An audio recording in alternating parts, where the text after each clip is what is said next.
Cheating wife was mad when I abandoned her after found out she cheated on me. Yesterday I packed a bag and left. No more lies, no more hiding from it, no more personal hurt. Backstory. My wife of 11 years, 2 kids together, cheated on me 2 years ago. Well, technically it started before that, but I caught her 2 years ago. Our marriage was rocky by year 5. We had started growing apart, annoyances became resentment, resentment became anger, and we began quarreling over the smallest things. It felt like we were business partners or roommates. By that time we had 1 kid, and another on the way, so we tried to work things out. It didn't get better. We didn't communicate. I was busy with my career, and because she had a more flexible job, I assumed she would take care of the kids and house and her job while I focused on my career. Looking back now, that was a huge mistake. I let things fall apart. I took our relationship for granted. I took her taking care of the house and kids for granted. It doesn't excuse what she would end up doing, but I think it's healthy to be able to look back on it and learn from it for future relationships. I should have communicated. I should have helped more. Too late now. A few years later, she began to change. Little things. On her phone more, started to drink a bit more, changed her grooming habits, started staying awake later, started to get snappy at me when I asked her what she was doing. She put a password on her phone. I confronted her about my suspicions, and she unloaded on me, screaming that she wasn't doing anything, and how dare I offense her, and I must be projecting, so maybe I was the one cheating, and just on and on and on. I backed down. I bought her flowers to apologize.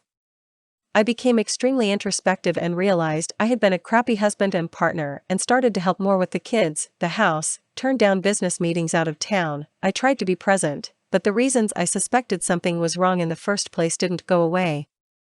I talked to my friends about it. I asked them their advice. They all thought she was doing something, but like good friends, they are just looking out for me, I thought. So one night I was talking to a good friend and I told him that my wife was asleep upstairs, and I would check once and for all. I took her phone and unlocked it with her thumb as she slept. My heart was racing, but there was nothing there. A few short deleted texts, some odd half messages. Scrolling down farther I get to a message from a guy named M, looks innocent, but then I see it, oops, sorry, didn't use the secret app. What? What app could he be talking about? So I started to search through her phone. It was hidden behind folders, but I found her WhatsApp. I opened it. Clicked on the first message. And was greeted by a picture of my wife without clothes, followed by another, and a Johnson pic from this guy, and a video, and more and more. I didn't know him. I was shocked.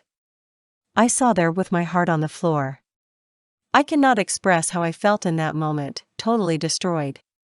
I started reading. He lived in Vegas. She visited him with her 2 best friends a few months ago. They hooked up. He was a total perv, asking her to do 3 ways, and sending her crap to wear, trying to get her friends involved, etc. The way she spoke back to him wasn't even my wife. She doesn't talk like that. She only likes a simple one, lol. She doesn't ever want to talk about sexual things. Who was this person? The conversation went back 3 years. On my 10-year anniversary, I took my wife out of town and planned a romantic night. Turns out when she went to the bathroom to change into something more comfortable, she sent pictures to him first, and they congratulated each other on her making it to the 10-year mark. If you live in California, you understand why. I was sitting in our hotel bed waiting for her like an idiot. Anyways, I lost it. I woke her up, tears running down my face, asking her why. I punched a hole through a double-layered wall, plus the glass picture hanging on it. Blood streaming down my hand. I was a mess. We fought all night. We talked, we fought, we talked. She said it just happened. He was an old friend who was kind to her, nice, and she wasn't getting that from me. Bullcrap. The next day we did a lot of talking. I asked her what she wanted to do. We had 2 kids, a house, careers, surrounded by good friends and neighbors that loved us. How could I just throw it all away? She begged me to stay. She told me she would change. I thought long and hard about it. Consulted with friends and select family. For all the reason above. I decided to stay. That our marriage wasn't perfect. That I had been in situations as well where I was tempted, and while I never did anything when it came to that moment, I could see how she could mess up. I gave her a second chance. I told her that I needed her to block him from all media. To delete WhatsApp. To unlock her phone so I could check it every now and then, just so I can regain trust. That she remain present in our marriage, in our love life. She agreed to everything. She said she felt like she was living a double life, and it was a weight off her shoulders, and it was good. And for once in a long time, we were good. The next 3 months were awesome. Hanging out, bed life skyrocketed, we cared for each other again. Then I went out of town on my annual trip with my closest guy friends. I was gone for 5 days, and things seemed fine at first. She was flirty, sent me some pics while I was away, told me she missed me all the time, then she accidentally posted a photos without clothes that she told me she deleted after she sent to me to her Instagram story. Ops. Apparently only 2 or 3 people saw it, and she pulled it down right away. I saw it. I asked her why she did that. Who was she trying to send it to? How could a pic like that you said you deleted now end up on Insta? I began to become suspicious again. The moment I got home, I went to look in her phone, nothing. Clean. Then it hit me, she had a work phone as well. I opened it, and there it was. First message was to Claire. Hey baby, it's Claire, or Charlotte, or, I forget who I'm supposed to be, LOL. Hope you had a great day and got home safe. To which my wife just replied with a heart. Claire, as it turns out, was actually C. A father who volunteered at my kids' elementary school with my wife. I wasn't done looking. I searched more. I got her other phone again and looked through her Snapchat. She had a message received from a guy named P.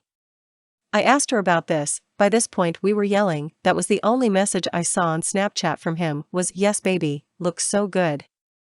Everything else was deleted. She said he was a personal trainer who she was sending progress photos to, nothing more, she swore. Then I swiped up, which I guess opened saved Snapchat conversations, and it was a lot more than a personal trainer. She went ballistic on me, grabbed her phone, and slammed the door to the bedroom, telling me I was crazy, and my constant invasion of her privacy was driving her farther away from me. I was a controlling, mentally offensive a-hole, according to her. Over the next few days it didn't stop, the discoveries. More conversations from different guys, all inappropriate. All sexual. All flirtatious. A, C, P, J, M, the list went on. She told me it was all from before our big fight, that she wasn't doing it anymore. That it was a fantasy escape, that she never did anything physical with any of these guys.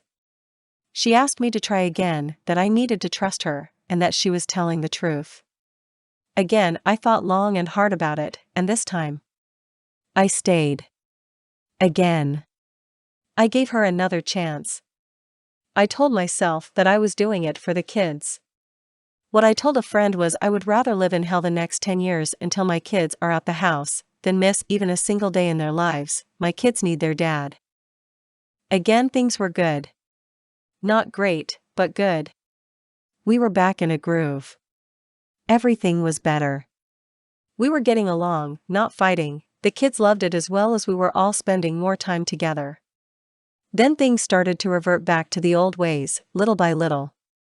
She started again to spend more time on her phone. Before we set a no phones after 6 p.m. rule for the house, and little by little that was broken, by both of us. She started to become distant again. She started to tell little white lies, and then bigger lies. I can tell when my wife is lying, I always have been able to, drives her crazy. So I knew she was lying. I would ask her about it, she would blow up at me, freak out and yell that I'm crazy and to back off, and she isn't doing anything. I was no longer affected by her yelling, my intuition was telling me something was off again. I went crazy. I started looking through phone usage records. I would place items and draws open certain amounts to see what she was using, and where she was going. I did a people lookup search of just about every number sending texts to her phone. I wasn't going to be tricked and manipulated again. I was all over her, all over it. I wasn't getting played again, but I was, and I did. It finally came to an end when I used her thumb to again unlock her phone, and again I found her WhatsApp hidden away, and again I saw messages, this time to a guy named S, who is actually a work client of mine. Those messages contained some of the graphic, leave nothing to the imagination images, that would make ex-movie stars blush. Then there was the messages again to see. Nothing overly graphic, a picture of a top here or there, but not much else, but mainly just messages of you deserve better than him, and run away with me, and let's never come back, and I want to go camping and lay out under the stars with you, and last, but not least, I think I love you. That all happened in January. Why am I so weak? Why hadn't I left yet? Why did I give her yet another chance? I felt bad for her. I felt like she had an obsession. I felt like I could help her, and if I could, maybe she could go back to giving that attention she gives to other guys, to me. I told myself it was for the kids. I told myself it was for financial security. She swore to me that it was just fantasy, that nothing was real, it was her escape, where she can be loved and not always under my control, my rules, my interrogations. I said, but I wouldn't have to interrogate you if you didn't start doing it again, I wouldn't have to search through phone records if I wasn't being overtly lied to, and I was right. It was happening. The date on the conversations proved that she started it back up, before I started digging into it again. I was right, for what it was worth, I was right. She told me that the more I tried to tighten my grip, the more I tried to control her, the more she was going to move farther from our marriage. She showed no remorse, just resentment. We fought, a lot. The kids started to cover their ears and run into another room every time we ever started to raise our voices. Why couldn't I leave? Why was I still there? I couldn't figure it out. I still can't figure it out. Again, she claims she is finally done with the cheating. It's out of her system. She won't do it again. She deleted WhatsApp again, for the 10th time. She still wouldn't show me her phone because she said it was an invasion of privacy, and to an extent she is right, but she also wouldn't give me proof that anything had changed. Enter coronavirus and the stay-at-home order. It was hard. We were all stuck here in this house.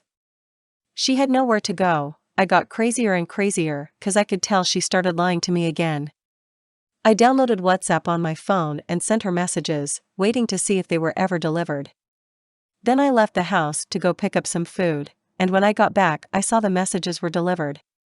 She downloaded the app again while I was out of the house. I called her out. She told me I was crazy. The next day she deleted her account and the app. Her profile was gone. My guess was that she blocked me. She said she didn't. We yelled again. She told me to back off. I asked to see her phone. She refused.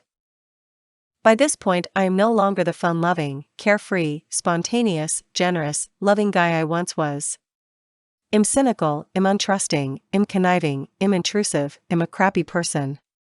I'm broken. I feel like crap. Was she right? Did she really just delete it? Fast forward a month, and I just installed a new wireless router in the house. One that tracks what all the devices are doing, and what apps are being used, and there it was, WhatsApp. 2 hours and 10 minutes used yesterday. She really did block me from it. She blocked her husband from the app so I wouldn't see when she was online. I was done. I had enough. I went upstairs, packed a suitcase, and left my house. I called my friend who is a lawyer and told him everything. He is helping me put the paperwork together. I sat in my car yesterday for 4 hours. Sitting in a parking lot, crying, angry, depressed, sad, but also relieved, and proud of myself. I then got the courage up to check into a hotel. My wife was texting my phone asking me where I was, but I didn't answer. I turned my laptop on, played some video games, and then went to sleep. I'm done. I can't go back, she can't stop. I've turned into a different person, so has she. Today I came back home, but moved out of my bedroom and into my guest room. I can't afford to live in an apartment right now. Oh, my wife lost her job to COVID. Divorce is a long process, and I figured I didn't want to make it look like I was abandoning my family. I told my wife that we needed to figure out child custody schedule first, that we would start integrating it at home while we work on selling the house and putting the divorce paperwork in order. That on my days I would be responsible for the kids, and she on her days, even though we are living in the same house. It might not be perfect, but it's a start. Today I still had moments of weakness, moments of panic, moments where I wanted to run back to her and say, fine, let's just have an open marriage. But that never works. I'm way too crazy now to ever allow that. No, I need to keep going. One foot in front of the other. One foot in front of the other.